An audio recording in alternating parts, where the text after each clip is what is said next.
स्वागत है दोस्तों स्टडी फॉर यूपीएससी में।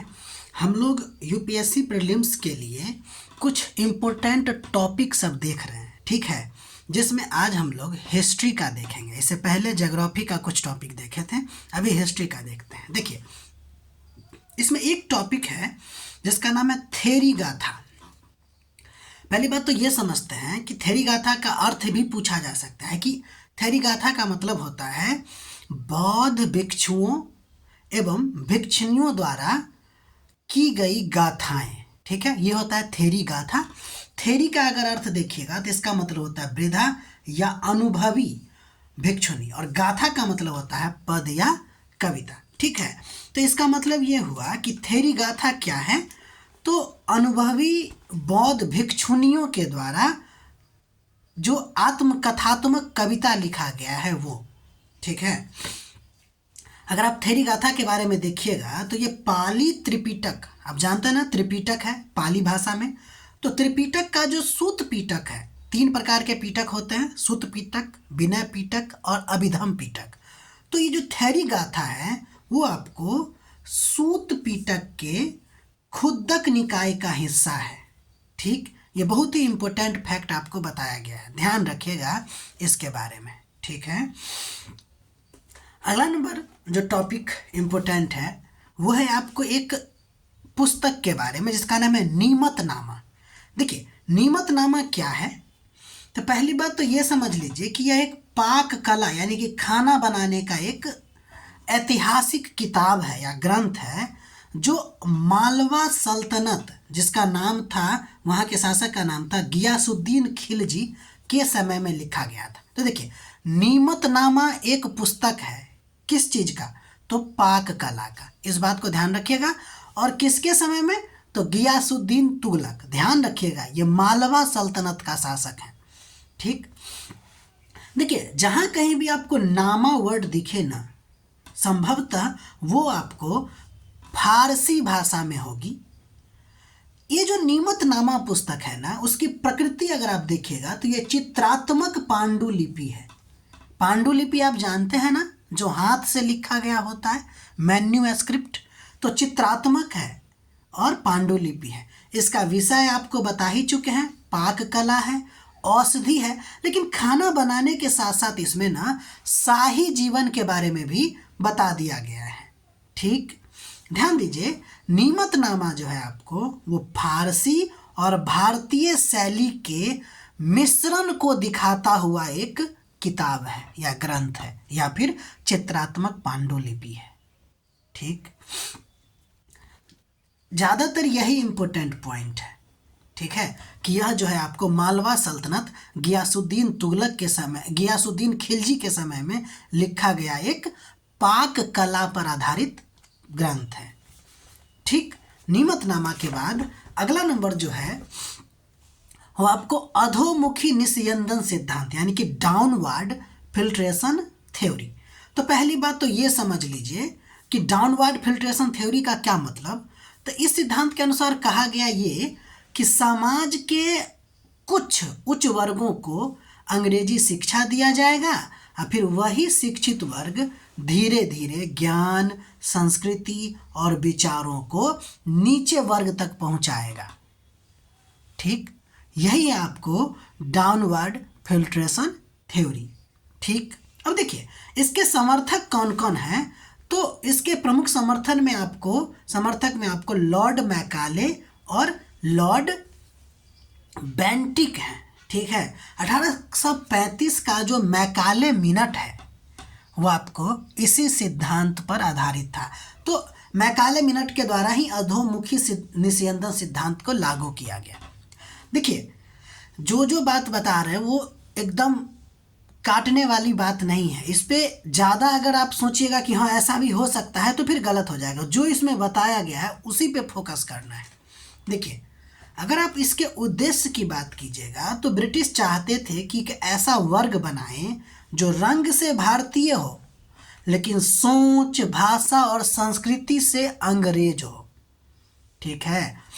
अगर आप देखिएगा कि अधोमुखी निस्यंदन सिद्धांत के बारे में, तो यह आपको इलाइट आधारित अंग्रेजी शिक्षा पर बेस्ड औपनिवेशिक उद्देश्य से और सीमित वर्गों तक सीमित रहने वाला थ्योरी था।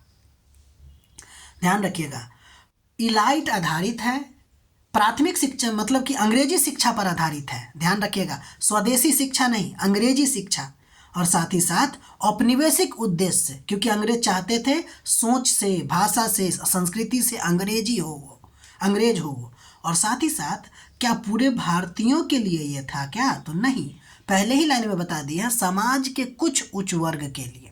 उम्मीद है समझ गए होंगे। ध्यान देखिए, यहाँ पे जो आपको रेड में बताया गया है, इस पे देख के आपको ट्रैप में फंसाया जा सकता है कि अधोमुखी निस्यंदन सिद्धांत में आपको महिला शिक्षा का भी समर्थन किया गया था। तो जहां दिखे महिला शिक्षा समर्थन, वहीं पे कट कर देना है दोस्त।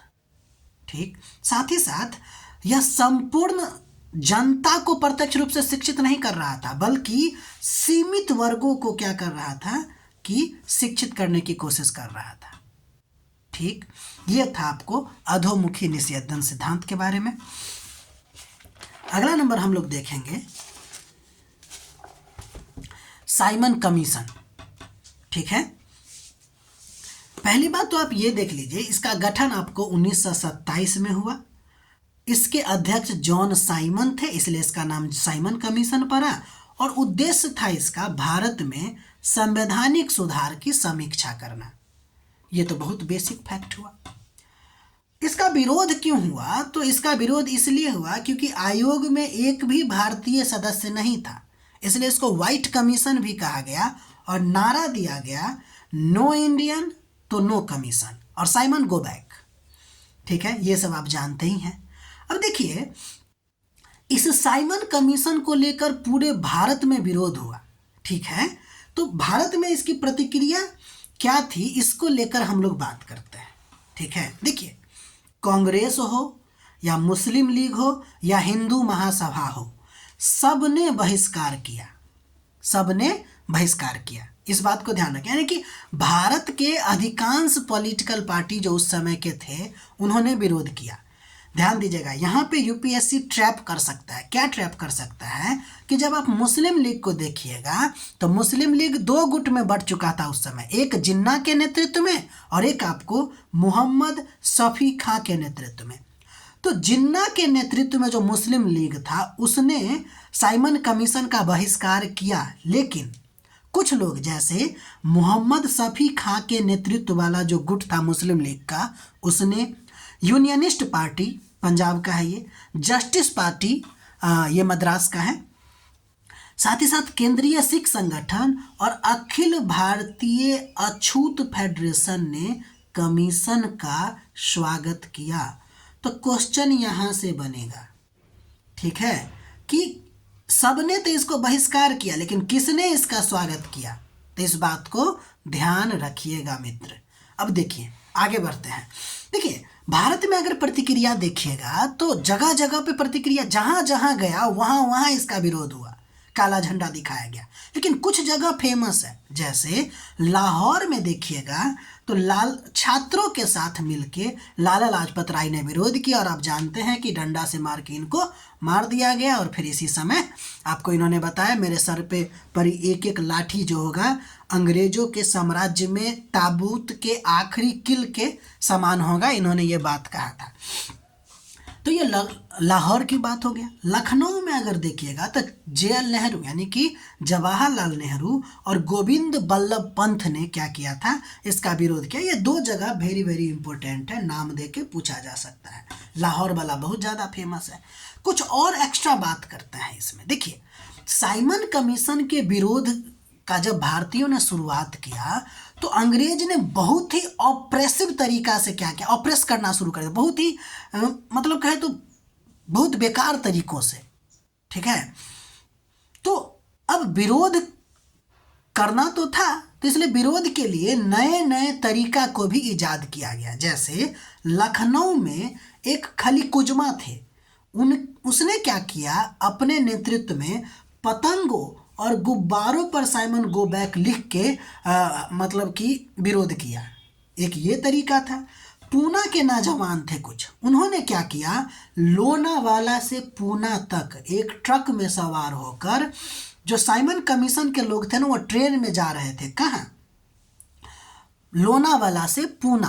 तो पूना के नौजवान लोनावाला तक चले गए और एक ट्रक में बैठ के और लगातार उसका विरोध करते रहे। तो एक ये तरीका आप देखिएगा नया है, ठीक है। तो ये हो गया आपको साइमन कमीशन के बारे में। ध्यान रखिएगा साइमन कमीशन ने सिफारिश क्या क्या दिया ये भी इम्पोर्टेंट हो जाता है। जैसे इन्होंने कहा, सिफारिश हालांकि अच्छा था लेकिन भारतीय नहीं था इसलिए विरोध किया गया। सिफारिश ये था कि द्वैध शासन को प्रांत से हटाकर प्रांत में उत्तरदायी शासन की स्थापना करना, यानी रिस्पॉन्सिबल गवर्नमेंट की स्थापना का यह बात कहा। ध्यान दीजिएगा, केंद्र में इसने कहा कि संघीय व्यवस्था स्थापित हो, लेकिन कहा कि भारतीयों को कोई उत्तरदायित्व नहीं दिया जाए। इस बात को ध्यान रखिएगा। डायरेक्ट पूछा जा सकता है कि केंद्र में संघीय व्यवस्था का जो है सिफारिश साइमन कमीशन ने दिया था सही है या गलत, तो ध्यान रखिएगा। इसने ये भी कहा कि पृथक निर्वाचन भी जारी रहना चाहिए और ये भी बोला कि भारत को बर्मा से और सिंध को बंबई प्रांत से अलग कर दिया जाए। तो एक इम्पोर्टेंट फैक्ट ये भी है कि साइमन कमीशन में ही बर्मा को भारत से अलग करने की बात कहा था और सिंध को भी बंबई प्रांत से अलग करने को कहा था। ध्यान रखिएगा, भारतीयों ने इस रिपोर्ट को अस्वीकार क्यों किया? तो अस्वीकार रिपोर्ट को, पहले तो साइमन कमीशन को ही क्या किया कि विरोध करना शुरू कर दिया, और जब ये रिपोर्ट दिया तो उसका भी अस्वीकार कर दिया। क्यों भाई?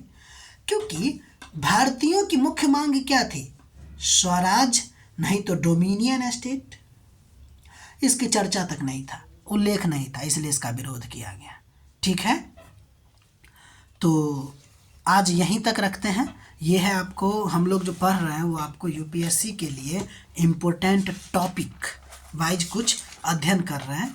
ठीक है, तो अगर आपको हमारा प्रयास अच्छा लग रहा है तो लाइक कीजिएगा, शेयर कीजिएगा, सब्सक्राइब कीजिएगा और अपना पढ़ाई कंटिन्यू रखिएगा। मिलते हैं अगले वीडियो में।